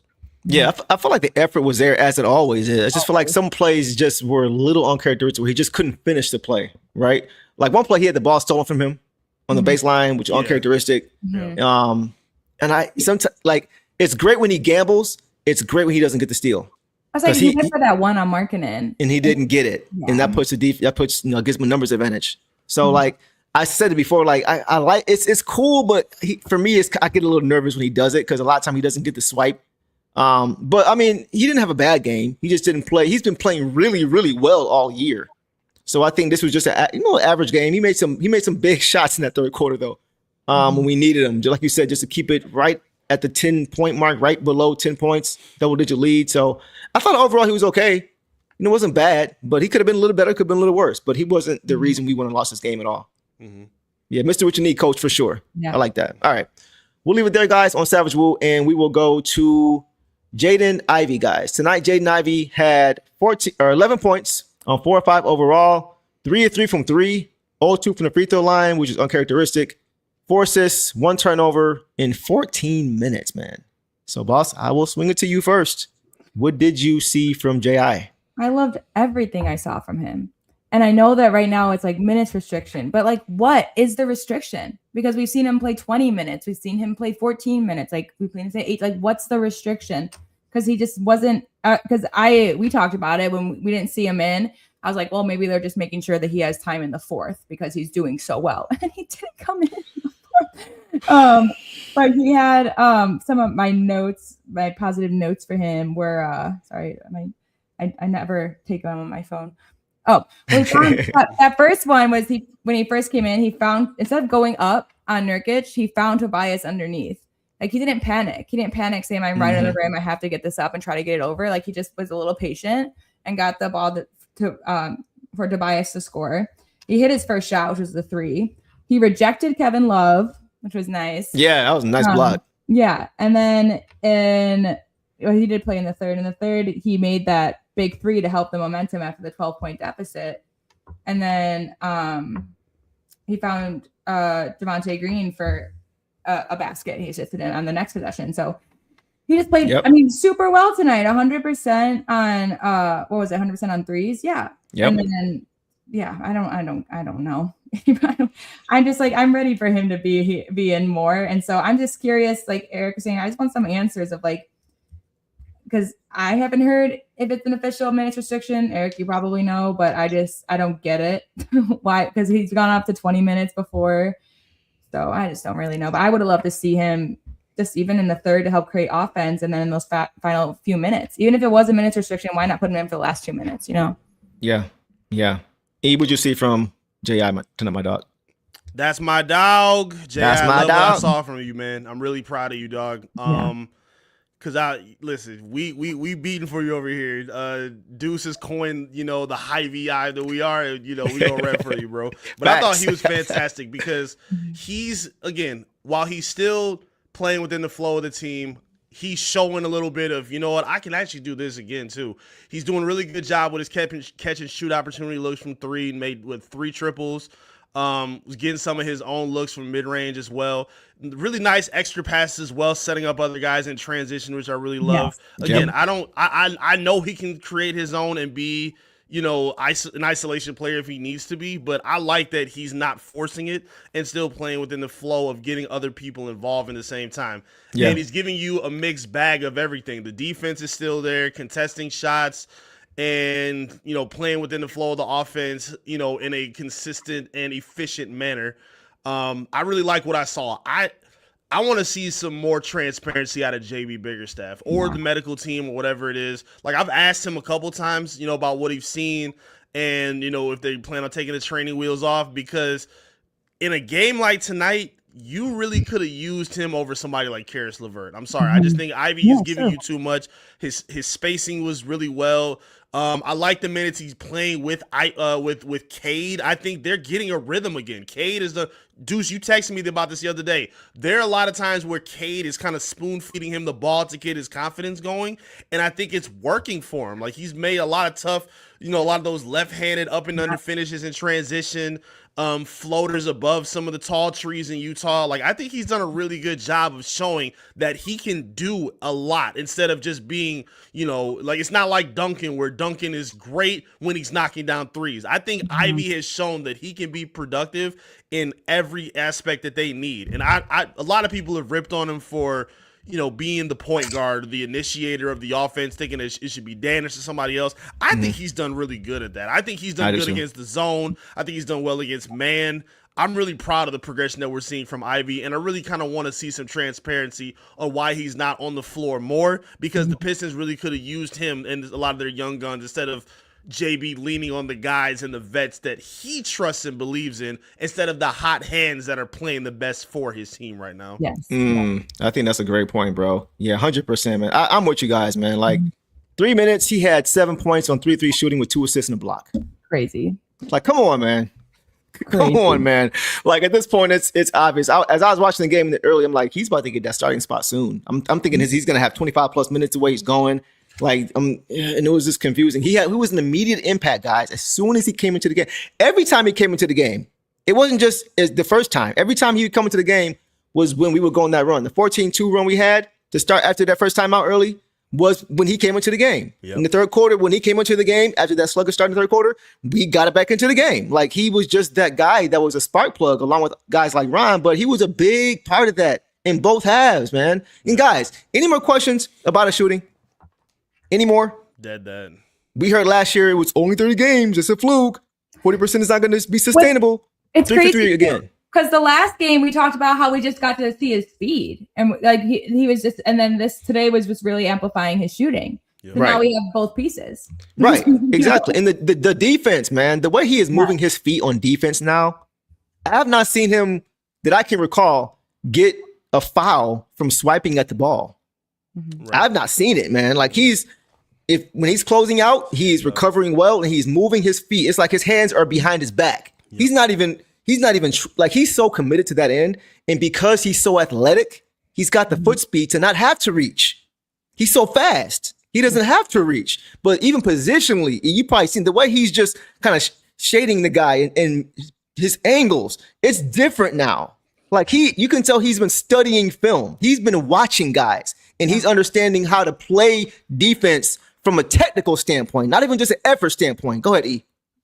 Coach Burleson deserves so much credit for what you just said. He's Shout out. watching a lot of film with him pregame. I'm seeing it every time I go to shoot around. He spends a lot of time. Normally, guys will shoot for like 15 minutes and then they go. Maybe they'll watch a few minutes of film.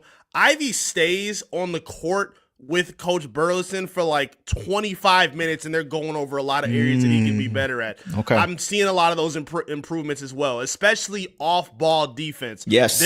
That's one of his biggest problems in his first few seasons. Yep. Now, I think he's closing out on damn near everybody on the perimeter. He's done a really good. I think he's been better at it than Asar has, no disrespect. Like, I think he's been really good at closing out on perimeter shooting, which has been, again, a problem of his over his first few seasons. That's a great point, bro. Yes, We absolutely, needed that Sarah. tonight. No question. Great point. Go ahead, sir. Go ahead, boss. I was just agreeing with Eric. Like, we needed that from him tonight. Like, we needed him on the court for the perimeter defense, which we just lacked most of the night. Like, I cannot believe how many uncontested threes Markkanen had. Yeah. Every single one, basically. Yeah, I agree. And I'm not saying that Ivy would be on Markkanen, but I'm just saying the fact that nothing's being contested. Can't say George isn't being contested. These guys aren't being contested, and when they are, we're fouling them. So. Right. Go ahead, E. And I selfishly want to take a victory lap because somebody told me that I couldn't earlier in the game. When Ivy knocked down 2 threes and had a nice contest on defense, I said, hey, you're getting great offense and defense from Ivy right now. And someone said, it's too soon to take a victory lap, bro. He's going to be a negative plus minus before the end of the game. I'm like, so hold up. The voice, You can negatively predict what he's going to do, but I can't give him credit for what he's actually doing as we speak right now. Okay. So this dude is making us look great right now. Ivy, I'm proud of you, big dog. Keep it going for the Pistons' sake and for our sake, because I'm feeling good being selfish right now. Yeah. Keep doing what you're doing, big homie. Yeah, poke your chest out for sure, bro. For I think sure after the game. someone from your Twitter feed is here. Is he?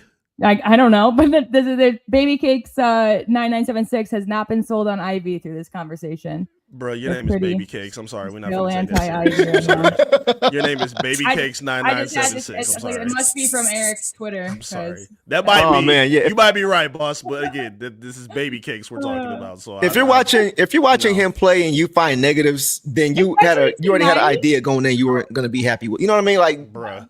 there's no way. There's no way, bro. Someone told me you make it hard for us to root for Ivy. What? Because I'm giving him credit for playing good basketball? How do you like? What you really go into that kind of zoo after snapping his leg? Like, bro, we not doing that. I don't get it. But the fact that he's doing this already is crazy. Like we said this last year. Like we would have been seeing this last year had he not gotten hurt. This is the version of J.I. we would have seen defensively because he would have bought in just like everybody else did. It would have been the same thing. He just got a late start. And I said it before, guys, and we talked about two-way play. This is why I was saying last year that I thought he could have been a semblance of our version of Jalen Williams. This is what I was talking about. I agree. Yeah. Like, go watch some J-Dub film, guys. Watch him play. Their games are similar.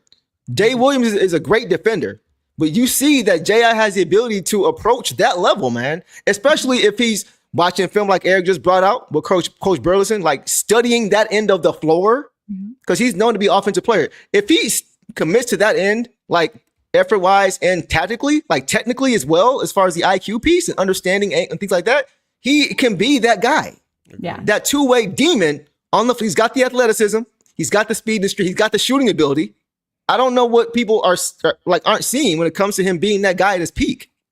So, I mean, even when we've had him in other seasons, he's just a guy that I would, he's great at stealing. He's great at disrupting. Like tonight, he had a block. That's not something that we need from him, but to cut off, to stop the shooter, to contest shots, to get those steals, that's kind of who he is. Yeah. Yeah, baby cakes. Sorry, pal. Be mad if you want to. Take that somewhere else. Yeah, I don't We're know, man. Ja fans, so we'll leave it Ja there. didn't even break his leg and can't play like Ivy, so I'm just waiting for the restriction to be lifted, bro. Because I'm excited. I just want to see the minutes kind of, even if it's incremental, I want to see them eventually increase. Mm-hmm. Like 14, like what he had, like 18, 19 last game. It's just like they're so sporadic and up and down. It's like you can't even get into a flow like that when you don't have that consistent those consistent minutes. So I'm just hoping he gets into a flow. He's allowed, because game to game you want to see those go up. Like I think we've seen them both like 20, like what, once? Yeah, once. And he's been hovering around like the 14 to 18, like. I don't know. Boston or Milwaukee, yeah, one of the two. Yeah, I think it was Boston game. Yeah, go ahead, Boston. And he's been getting, I feel like his momentum has been starting earlier, because that was the whole thing. Is like, extend his minutes, give him a few minutes to warm up, and he comes in already warm. Like we saw today, he started his first possession with an assist, and then hit his 3 the next possession. Like, yeah, he's ready. I think he's ready, man. I do. Well, ready in terms of, I think, getting into the game and immediately being able to contribute. Oh, got you. Like right away.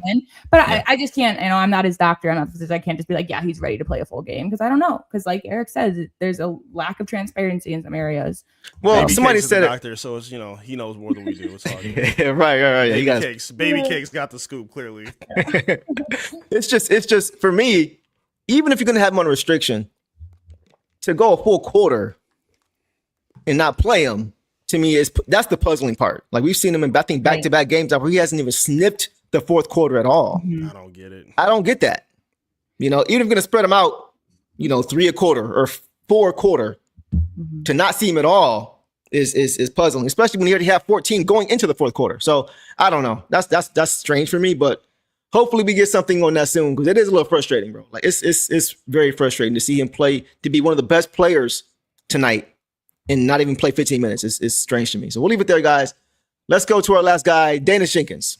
He has 6 points tonight, guys, on 2 for 7 shooting, 2 of 4 from 3, 2 assists, 1 turnover, 3 steals from Tink in 9 minutes. 9 minutes, boss. Take off on what you saw from Dana Shinkins tonight. Yeah, he started a little slow. Me and you were both kind of like, this doesn't look like Dana's that we He struggled know. a little bit. And then he cleaned it up, and he had those 2 big threes near the end. The 3 steals were huge. He was putting on pressure on defense. Even the one that was challenged, like, he was there. It was, too close to call for them to turn it over, but he was adamant about it. He just, gave out all effort. And when he wasn't hitting the shots, he just turned those into assists. So, and defense. And I appreciated what I saw from him. I kind of understand why he wasn't in later, even though he was hot though. So I don't know, but yeah, I liked what I saw from Danis. He did, start a little slow, finish off strong, was the Danis that we know and to see. But then again, like you said about Ivy, you can't really get into much more of a rhythm if you're not playing a lot. So just 9 minutes is a little bit too low for my take with Danis. Yeah. What about you, Evany? What'd you see from Tink tonight? I think he was better defensively than offensively tonight. Really didn't have much of a rhythm. I really wanted him to hit that 3 that he got off of that steal. I think that could have just tipped and changed so much for him. Yes. But I don't know. I don't want to rip him or like kind of go too crazy, because to me, what's really puzzling to me about the bench is when, granted, I understand they're playing some of the same guys, but JB isn't playing them with the same people to kind of get a bit of a rhythm. It seems like he's just kind of throwing in random names and then just seeing who fits with what. Like, it's not like you're seeing, okay, Ivy and Karras or Ivy and Dennis play good with Duran and Tobias, or like there's no consistent flow to that. So I think they're all kind of just really learning on the fly and just trying to do the best they can. Even with Dennis's minutes, like I think he should be a consistent player at this point off the bench for him, and he's not really getting that. So again, I don't think he was great tonight personally, but I don't think he's in a position where he's able to kind of get a bit of that rhythm to be as consistent as we're looking for him to be. So he made some good plays, kind of missed some shots. I personally thought he did get that steal that they challenged, because it looked like he hit it first and it kind of tapped off of, was it Keontae's hands or was it Sanders? I think it was Keontae. Sensible. One of them. Sensible, yeah, that's the name I was thinking of. But yeah, I forgot who it was, but I think he was okay. He wasn't great, wasn't terrible, but again, just based on the circumstances, he did what he could. You know what I mean? He wasn't detrimental to he wasn't the reason we lost. Agreed. Absolutely agreed. Yeah, I actually felt like he was a big reason why I didn't get away in the third quarter. Like the first few plays of the game were he just couldn't get it to go his way. Where he just could not. He missed an open midi. Had the bad foul on 3-point shot. You could tell he was really just trying to get something going. It just was not going. But you guys mentioned it. Javonte hit 2 big threes, and then he hit 2 big threes. So I know he missed the third one, but he did make the first 2 before that, right? That'd have been nice to go 3 for 3 like J.I. did, but he went 2 for 3. So I'm not really mad at that in that stretch. But after that 3 ball, there was a big play where on the last play of the third quarter, the Jazz, this after his 3-point shot, the Jazz tried to get up the court for the last shots, about 8 seconds left, and they had a head. I forgot who it was. May have been Keontae. Had a head of steam coming right at Cade, and Cade got beat on the cross to the rim. And nobody was at the rim. But guess who came over to swipe the ball away? Danis. Like, that would have been an easy run-out dunk or layup. But he made that. So he made those kind of plays, I felt. And then in the fourth quarter, he picked up another steal. After JD had closed out too hard on Nurkic on a 3-point attempt, put the ball on the floor, Danis just took it away and started another break. So I thought he made a lot of heads-up plays, especially after that first rough stretch of like 2 minutes. From that point forward, I thought he played really, really good. Just the energy. It reminded me of the Dallas game, how he just came in, not playing in the first half at all. Second half, he just comes in and makes an impact. So once again, 9 minutes, it's hard to get into a rhythm when you don't play at least 10 minutes, 15 minutes a game. So I thought he stayed ready. Yeah, same. Yeah. Okay. And as far, one more thing, I'm going to go back to this for a second. As far as I saw somebody saying, the Jalen Williams, Jaden Ivey comparison is crazy. I'm just going to run off some stats real quick as far as Jalen Williams this year. I know he had a little injury, but so did J.I., obviously. Jalen Williams is averaging 17 points this year on 45% overall, 35% from 3, 85 from the free throw line, 5 assists, 1 steal, and half a block. Why can't Jaden do that? Jaden already has a higher 3-point percentage. Why can't he do that? 17 points, a steal, 45% overall from the field. I don't understand. I feel like he can give you all the same things. So I know the name is there, but also if you look at who else is on that team around him, he's got 2 other All-Stars with him. One of them being the MVP of the league. So it's a lot easier to play well when you got a Chet Holmgren who's an All-Star, a Shea who's a MVP, right? It's easier to play well with those guys there. And so I'm just saying, it's not impossible for him to get there. Go ahead. I feel like there was just a little laggy on here, so I don't want to interrupt you. No, you good. I feel like I've said this before. We both said it. Like with what Jaden's putting in 14 minutes, and Jalen Williams out here having close to 30. If you just double 30 minutes, he's playing. Yeah, if you just double it, bro. Like if he's just as productive and consistent, then he's beating those numbers. And that's not just today. That's over the last 2 games that he's played. If you double the minutes and he stayed consistent like that, it would be more than those numbers. So exactly, it's more about time on the floor. And I'm curious how many Williams plays, because I know the SGA isn't really a fourth quarter thing, and I won't get into it, but we should talk about sometime the Spurs because they've been fun against OKC. Oh my gosh, we can get to it real quick if y'all want. I'm gonna get to this real quick, and we can get to that. Fast Kim says, when is Dennis going to be? That's a great question. That's a great question. Are you? Because he's. I think once you get to February, he's going to be approaching that number of games where he can't really play anymore as a 2-way guy, I believe. Right. So are they just kind of waiting to see? I don't know. Who knows? It's hard to really say right now. We've talked about it's like he has limited time to play, limited games to play, and then you play him for 4 to 9 minutes. Makes no sense. Yeah, that's a great point. I need to get a little bit more understanding from where JB's like mindset is. Again, by the time All-Star break gets here, you kind of want to have some set rotations and you want to figure some stuff out. Again, I'm fine with them tinkering with some things, but I want to see some consistency start to develop because again, by the time All-Star break and March gets around, you want to be peaking and playing your best basketball and knowing who your guys are. And I think Davis has been their best backup point guard this season, so they gotta figure that out soon. I think that this road trip, I mean, I can't assume anything because I've been wrong before, but I think this road trip is a test for something. So for some people, this is our first big test because even, we played hard teams. We haven't played hard teams back to back. After this road trip, I think we have like the Heat, then the Knicks, then someone else. Like it's kind of a tougher East one, but this is our first big one with West teams on the West Coast, road trip over the holidays with, like 3 out of 5, good teams. And again, the Jazz have been keeping it close. They've had 2 overtime games in the last 5 games. They're just a very high scoring team. They almost beat they lost to the Cavs by 2. They lost to Atlanta by 2. Like they can play well. They're not talented. They're not as bad as they look. I agree. But usually they can't finish. And that's where we usually shine. Yeah. So you're right. I don't know. Just one of those games, man. Yeah, the house is not on fire. No need to panic. We're 24-7. But this is a bad game. Every team has bad games. We're 2-1 on the road trip. We're fine. And I'm curious to see, these next few games. People always say the East is wide open because, Tatum's injured and this person's injured, all this stuff. Yeah. Well, these next 2 games, the teams are missing big guys. The Clippers are missing Zubac. So you would think that we would do some paint interior play, and then the Lakers are missing Austin Reeves. Right. Yeah, that's true. Right. So so there's kind of no, if that's the excuse we're using for us in the East to jump ahead, then that's kind of how we have to look at this. And I would hope that they clean it up. And yeah, I'm not panicking. If we had gone 5-0, it would have been a little crazy. And this is the team that I thought would. Boss did pick this one. She picked this game, guys, to be the loss of all 5. The Jazz will give us problems. So I gotta give her flowers for that. George is always giving us problems. So when we're not on it, like we weren't tonight in the second half, it's not going to be easy. Spiral said, "We are not 24-7 bad." I'm screaming. No way. No, we that bad. No way. We are not jumping off the boat. I'd say we're like 27 and like 4 bad or 20. You know what I mean? Or 26-5 like OKC. Right? Who lost a couple games. So like everybody loses games, right?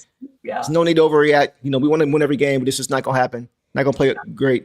The Nuggets also lost to the Jazz, just so you know. Yeah, that's true. That's true. So everybody loses a team you're not supposed to, and win games you're not supposed to as well. Especially young teams. That's what young teams do at times. So, all right, you guys want to get to some Nuggets or not Nuggets, but OKC Spurs talk real quick. Y'all mentioned it, so I'm open. It's up to y'all. I know y'all said y'all wanted to. It's up to y'all. Did you want to get into that, boss, or I just love this. The Spurs are exciting, and the Spurs are a team that I always hated because they were such a rivalry for us in the early 2000s. Like the Tim eras, like we lost to them in the Eastern Conference Finals and the final, or not the Eastern Conference, the finals. But I just really like what they're doing. I love Wemby. I love that he's a hater, but like he backs it up. I mess with Wemby. I like Wemby a lot. Because Chet is also on my list, so I agree with him there. I love Wemby. But Stephon Castle has been really fun. Vassell has been really fun. Harper is nice too, man. I like Dylan Harper. Nice rookie. De'Aaron Fox. Yeah, he's fitting in guard really play, well. man. Sheesh. Even Harrison Barnes is fitting well. Keldon Johnson. Great vets. It's fun. They're good team. They're like the West Coast us, honestly, in terms of depth. Yeah. You don't like it tonight. But in some of the games that we played really well, like they just really can put in anyone and that person can go out there and make stuff happen. And they've been fun to watch and beating OKC has just been, and I think what did J-Dub say the other day? They asked him like what happened or whatever. And like, oh, well, they have like a 7'5" alien. And then people were like, well, I mean, but he was on minutes restriction. Right. And he wasn't even Castle has been really carrying the load for that team, but they're just been fun to watch, and I enjoyed their takedowns, especially OKC, the Thunder in the Nuggets division. So I love it. I ain't gonna lie. Yeah. I'm not gonna lie, man. They seem like they have their number for sure. Go ahead, E. I just love seeing a rivalry being brewed up again. The Mhm. league needs So true, more so true. rivalries, more That's a hate, fact. So more true. hate in the league. Stop slapping heads. I'm tired of seeing guys, talking like this after the game, being BFFs. I'm tired of it. I Embrace know, some bro. hate. Let's see it. And Wemby is spearheading all of it against OKC. I love it. When he went back to the presser and they had the Gatorade on the table, he's like, "Oh hell no, I'm making fun Oh of hell Jalen no! Williams." Bro, that joke was Yeah. hilarious. I want to see more hate in the NBA and seeing young teams in front of it too. I love it, man. Let's keep it Yeah. going. If they play them in the playoffs, that could be a problem. Low key. I'm not gonna lie, man. If the Spurs draw Oh, yeah. the Thunder in the playoffs, that could be a serious problem. That Yeah. could be why it looks like the Spurs keep kind of going at Wemby, or the Thunder keep kind of going at Wemby's knees. I don't know if y'all saw that or not, I but did. Lou Dort, That was nasty. Shade, That was bad. like what in the world, bro? Come on, Dirty man. team, I know bro. he's 7 feet, but I ain't trying to hear that. Well, that's just inadvertent because he's so tall. No, bro. Yeah, You don't dirty know. team. If you play It's funny- basketball, you know the difference, bro. No. Because Dort, I think, Stu gets a bad rep, and Dort does get a bad rep in a sense from fans, but not from the media like Stu does. But Dort is dirty. That's the Yeah, thing. he's Like, dirty. Stu ain't trying to hurt nobody. Right. He's not trying to injure people. Diving at their legs and Oh, true. aiming for their legs. Like Right. it's levels to it. It's Mhm. levels to it, man. He's not trying to sideline you for weeks or months. Mhm. He's just trying to take you out of the game and maybe put you out of the game for tonight. But it's just different. Crutch says, "Listen, Nuggets, Spurs, or OKC Thunder will be seeded." What does Like, seeded mean? What's yeah. seeded mean? We'll be Just seated. like- Like, We'll be seated to not watch it. eliminated, Yeah. like knocked out. Get your popcorn ready. Okay, Yeah. Like, he okay, wants to okay. watch it. Like he'll be there. Okay, Watch okay, it. got you. Yeah. Okay, And- it's gonna be and fun out west. Go ahead. yesterday, and so because I think Crud brought it up and wanted me to talk about it. Yesterday, again, I got to witness history, the first ever 55-15-15 game. Yeah, that's insane, bro. That game That's was insane, nuts. bro. Like he's That game was approaching. crazy. So To nuts. me, Jamal Murray 9 threes. that's my second favorite point guard in the league after K. I've been saying that forever. He's And this never been is an all-star. without- Crazy. Without Gordon, without Christian Brown, like That's my pick for the finals. Tim Hardaway's been popping off. He started slow and then he went crazy, which I just love to see him. But Go ahead. E. I need to see that MVP ranking change. Jokic is unbelievable. It's crazy. It don't make no with sense, what bro. he ball. Yesterday, sorry. No, you go. That's your team. You actually go ahead. I Go was just ahead, going to go say ahead. yesterday he had a lot of free throws, especially near the end. They were calling him a flopper. He was drawing fouls, stuff like that. I will say that he hates Gobert. Like he hates Gobert. Rightfully so. That was, Yeah, that was that, yes. yeah. So that was some of the issue there too, is why he was being a little dramatic. But it's like, okay, well, so you can say Shea does that, but then Shea's not putting up 15 rebounds and 15 assists a game either. Nah, Jokic is the best player in the Like, world, bro. Yes. It's Straight up. absolutely By a nuts. sizable question. margin. Yes, no question. Yes. And so it's been just incredible to witness because you see some of them are just basic assists, but he has those behind the back. And I sent you the video. Yeah. But I've caught it on video a couple of times of him. He's literally just out there screaming at his teammates to get in position. And I had to find it on hopefully the TV, but I didn't get it on camera. But there was one moment where towards the end of the game where the Wolves were trying to inbound, and Spencer Jones was on I want to say it was like McDaniels or maybe even Edwards, and he was standing there, and Jokic like literally was like walked up to him and like moved him to position him, Mhm. like how to defend him. And then Spencer Jones has a smile on his face, but Jokic is just directing. His IQ is Smart. just nuts. And again, when the Pistons play the Nuggets, I hate the Nuggets, but but anyone else, it's just amazing basketball. And just the Timberwolves are to the Nuggets as the Bucks are to the Pistons. Like the Timberwolves just Yeah. have a number. And That's they the thorn in their side. they took it away again yesterday. So it was a very fun game, but just history, guys. Like I look at some of the like little kids in the crowd. I'm like, do they even realize what they're seeing? They Like, don't. It's like, like this is it's just nuts. And I got to see an ant ejection, which was fun. Yeah. Rudy Gobert foul out. Yeah. It's crazy, man. Jokic is so good that you have Ant resorting to antics at the end of the game. Did y'all see that when I did. when Jokic was at the line and he's just like Yeah. trying to like mess with hands? Mhm. And then when he didn't, in Jokic, he was trying to mess with his focus. And Jokic goes to the line, free throw, and you can see Ant like Yeah. he's just so fresh. Like that didn't work. Like he's unflappable. He's unflappable, bro. Yeah. Like I think Ant just realizes, like we do, like how good this dude is and how hard he is to put down. But Did you guys see some of the mic'd up with Tim Hardaway guarding him? no, I didn't. did. There's some yeah. stuff going around. And he was like mic'd up because Ant had an air ball, a pretty bad one, and it was contested, but not enough to be an air ball. And he was like talking to Tim Hardaway about how, He's like, what did they expect me to hit the rim with that? Like, that was my air ball. That was my air ball move. Duh. And then they were laughing, and he had this crazy move, and even Tim was like, ooh, that was nice. Like, he's definitely, and can be fun, but he can get just as angry too. So yeah, for sure. Chris, I missed him, but I'm glad he's doing great things in Denver. I second that, bro. And they love him. Denver loves him. He could make one of his threes at a crucial moment, and Denver's like, just give him everything. Yeah, they're not as hard on him as we were. Like, if he had bad games, they're just like, oh, that's okay. But also, like, we have guys like Jokic and Murray and Gordon who can help with that. But you know what I'm saying? Love Tim Hardaway, and he's been starting for us with some of these injuries we've had too. He hit one in the fourth that it made me think of the one he hit against the Knicks where they were rallying in the fourth quarter. Yeah. And then he comes up on the wing, Knicks knocks it out in transition, and the Nuggets went crazy. It just had me feel a little bit nostalgic, man. Y'all take care of the THJR for us over there. He hit for sure in a row the other day, and it reminded me of the Miami overtime. I think it was the Miami one. Was it Miami? We went into overtime with the team, and he just took off and hit like 3 or 4 in a row. He's fitting good right over there. He's just playing team basketball. Yeah. They really can use what he has to offer, just shooting and movement and solid defense. So I'm happy for him. All right, guys, that's all we got, man, for tonight, man. So hopefully Pistons can bounce back. Let's quickly take a look at the schedule for the remaining games on this road trip. Clippers play today. Let's see. The Pistons have the Clippers on Sunday, and then the Lakers on Tuesday. So do you guys, chat and you guys, how do you think these last 2 games will play out? You got 2 dubs, 1-1, 0-2. What y'all thinking? We're gonna win them both. That's what I think. Okay.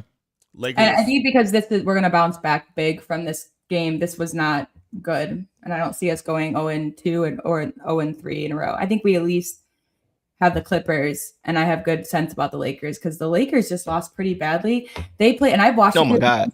They play no defense. You said that. No, like not even a little bit. Like Jackson Hayes every now and then, but like barely.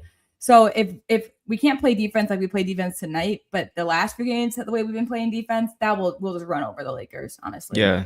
Yeah, JJ Redick was on one last night, man, talking about the lack of effort defensively. Did you see LeBron? Like, he was worse than JD. He stayed back for an entire possession to talk. And Luka, I think Luka did too. He thought he got fouled and just stayed on the floor. Took like 5 seconds getting up. Well, that will be the only thing for us is like, because we do lead the leagues in fouls, is that they will probably get to the line a lot. That's what I was concerned about. But that's been happening with a lot of teams. So as long as we're making our shots, even tonight with the Jazz, like. We went 4 minutes without scoring. That's on us. That's not on the Jazz, getting to the line. That's still on us. We're still first in the East leading in fouls. So it shouldn't be too bad. But again, the defense, I think I can also just see us making a lot of great plays on Luka and stuff. And was it Luka on the Mavs? We've gotten LeBron or Luka ejected before for complaining. Haven't we?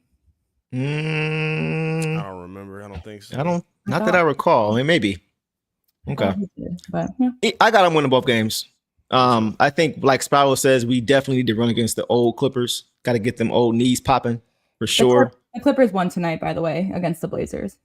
I think we'll win both of those games. What do you think, E? What's your take? I got the same. Yeah, I think Clippers might be a tougher game just because I think they're playing a lot better than the Lakers. Lakers played 0 defense. Luka, I think, is one of the most overrated players in the NBA, and I'm tired of seeing him third in MVP rankings. I agree with you, His bro. numbers speak higher than how he actually plays. His numbers suit him better than they suit the team. I'm tired of watching Luka play, and I think Cade could put up a masterclass and kind of, to me, put a bit of an end to that comparison that the two of them did, because Cade, like, people just sleep on Cade playing defense, and Luka is a cone on defense. So if we can just kind of have that watched over, I would love to see that. Yes. Okay, so boss, LeBron got ejected for the Stu fight. Obviously, is that the one you're talking about? I thought you were talking about like complaining. There was another one. I could also be thinking of the Nuggets game, but I thought for some reason we approached a game and I was a little like nervous about Luka, probably when he was on the Mavs. It might have been last year, but he ended up going out early. I feel like it was like I'll get back to you guys. But I also want to say I'm looking at the schedule. Oh, never mind. So which game is on? Somebody's mentioned Peacock. Said the game is on. We can't have another bad Peacock showing. Let me The see. Lakers, probably. I don't see one here. It might have gotten. Maybe it got, but was it added? Maybe Heisenberg posted it, so I'm not sure. But I'm either seeing way, it right now. if we go 4-1 on this trip, I'll be happy with that. Even 3-2 will still be a solid road trip. Having winning record on a road trip, of a 5-game road trip, that's still, I'll take that for sure. So either way, as long as you don't just lose 3 straight after winning 2 straight, I'll be happy with that. So Brooke Lopez without Zubac tonight against the Trailblazers, who also don't really have a huge reliable big, he scored 31 points. We're not going to let Brooke Lopez score 31 points. So that's what I need from JD is whatever happened tonight, snap out of it. Yep. Because if you approach Brooke Lopez in the paint like you have the past few games, then we should be able to make easy lobs, stuff like that. I don't even know who their backup after Brooke Lopez is. So I don't know if we get, easy access for Stu down there. Just stay attached at the 3-point line. I just think that's really it. Obviously perimeter shooting and some stuff with Harden and everything, but I think that's a game where I want to, we attack the paint. And I guess same for Lakers because they have Jackson Hayes, who is still young and he hasn't done anything. You don't see his name in the media. He's not in like the slideshows of who had the best on the team. He doesn't. Yeah. He's a good role player for the stars around him, but so these next 2 games should be very paint dominated games for Asar and for Jaden and for Stu and for anyone to get into the paint. Cade, everybody, Ron. I agree. So we'll see, guys. We'll see. All right. So before we get out of here, I want to make sure that everybody knows how they can stay in touch with you because you have been very insightful again, my brother, tonight. So go ahead and let everybody else know how we can stay attached and tapped in with what you're doing. Not to Baby Cakes, Mr. Evil Tyler Perry name. He don't think I've been very excited. If everybody else has appreciated me, I appreciate your time.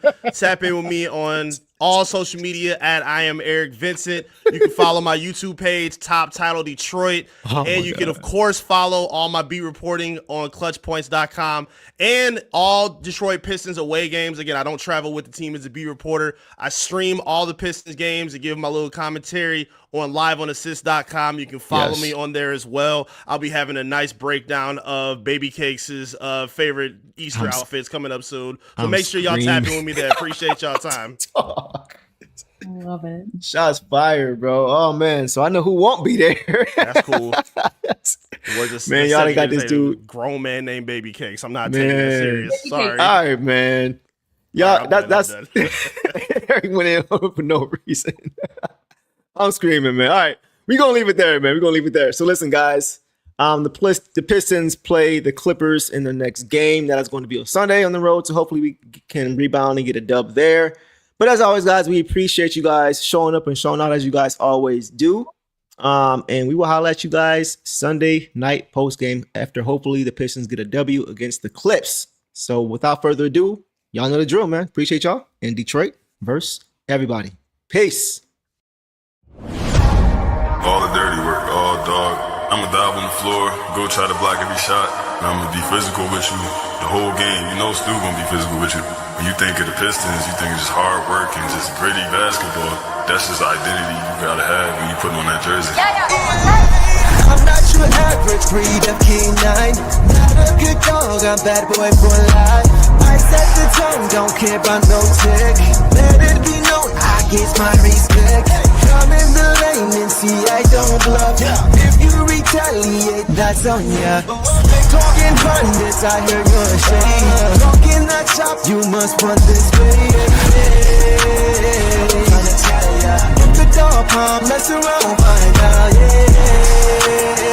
Tryna tell ya, if the dog palm, mess around, find out,